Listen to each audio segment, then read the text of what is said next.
just to make sure na makakain sila after sa dami ng ginawa ko today. Ito, good evening po. Almost 10 o'clock na ng gabi bago sila napuntahan. Kaya ngayon, ito, buti nakapunta ako rito. Pinatuka ko sila, at the same time, dalawang painuman ginawa. Ang ating ibon na galing kay Nuno. Shoutout sa'yo, RJ Carlos ng Wawa Tres. Ito ang ibon niya.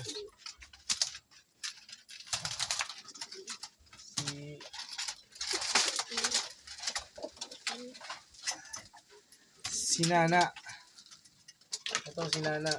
Diyan ka na muna nga. Yan. Ating ibon.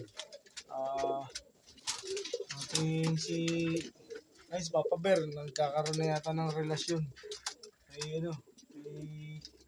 Nana. Galing kasi kay Nuno. Kaya Nana. Okay. Titingnan ko yung isang ibon natin na para bang gusto ng makita sa daditutan. Ayan.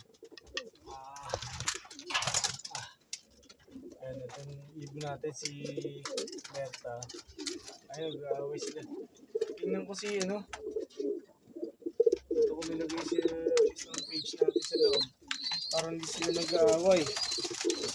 Ayan. Wait lang ha. Ayan. Inulit ko si Jackie para makapagpalit ng panty. Ng na makakain. Ito naman si PG at ito naman si Pido. Ayun, si Papa Bear sa likod. Dalawa na po itlog ng ating Milo. At ang kasalukuyan nating bagong ibon na galing kay RJ Carlos na kay Nuno.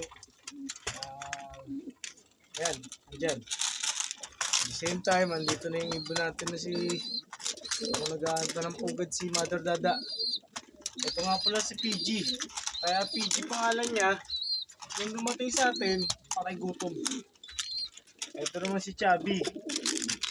Halata naman na Chubby. Malaki siya. Nakakatalo na siya, nakakalipad na siya dun sa taas.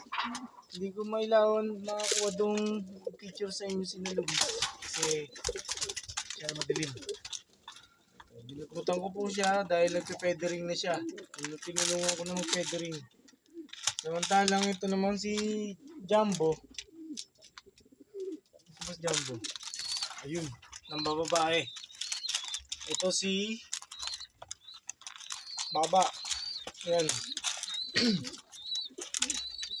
Ang ating line feeder, tatawag ko muna para hindi maiputan. At bukas lang gawa ko yan. Gagawin ko yung bukas. At the same time, meron tayong bagong ibon na galing kay Adrian Enario, ang kaibigan ko. At shoutout sa'yo pare. Alagaan ko to. Kulay white grizzle siya, kaya lang hindi ko pa alam kung saan natulog. Kasi mataas tong ating loft.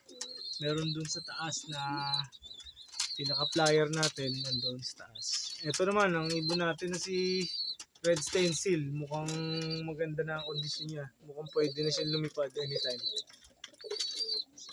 Baka magsabay na sila nito. Magkakasabay-sabay natin na magliparan. Si Jackie, si Blacky, si Chubby, saka si Red Stencil. Parang bakit ang mga pangalan ha? Puro may E. Stencil lang wala. At meron tayong ibon na dadating galing kay pare Robert Cruz. Shoutout sa'yo pare. Papasyal na lang ako dyan anytime.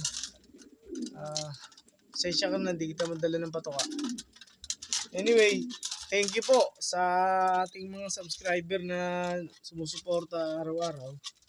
At pasensya na po kayo kung di ako nakapag-video somehow. Kasi nga, medyo nasira po yung ating unit, ang ating mobile. Hindi po legend, mobile lang po. Ayan ang ating ibon na si Pulanggi. Meron na siyang 2 itlog at mukhang magsasabay sila na magpisa. Halos 2 araw lang ang nauna tong si Milo. O ito si Dida.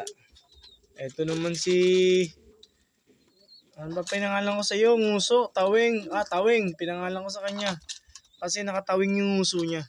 Anyway, ito tayo. Mukhang babalik na tayo sa tindahan. At syempre, kailangan natin ng grind para masustain natin yung dadating nating mga karera. Shoutout sa kay Christopher Reyes ng CFL. Ng kaibigan natin na si Giovanni Matro. Ang daming ibon na nakapasok. Si Boss Obet Estapia, ang galing ng ibon mo. Hindi ko kayo may isa-isa kasi hindi ako masyadong nagbabasa ng GC. Pero ayon lang po sa aking nadaanan. Saka yung kaibigan ko na si Estong Lop, shoutout sa'yo pare, ang galing ng ibon mo. Tuloy mo lang yan. Itong ating kaibigan na si Kel MJ. Bawi na lang tayo, second lap. Alam na. At siyempre, pangarap ng isang sa ating kapwa pansier, pangarap din natin yan na makatamasa sa karera.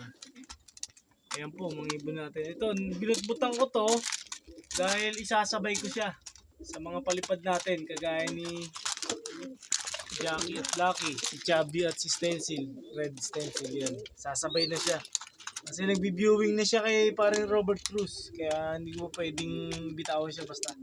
Mawawala lang. Si Tamira, bahala na kung sino na ang nagmamayari ngayon sa kanya. Naka-CSW siya na hindi ko naman nailista kung anong number. Pero meron siyang singsing na tutanlok. Kayo na bahala maghusga. Kung gusto nyo alagaan, alagaan nyo. At ayoko naman sabihin na magaling ang lahi niyan. Kasi galing yan sa kaibigan ko. Hindi man ako bibigyan ng kaibigan ko ng pangit na na ibon. Yan po.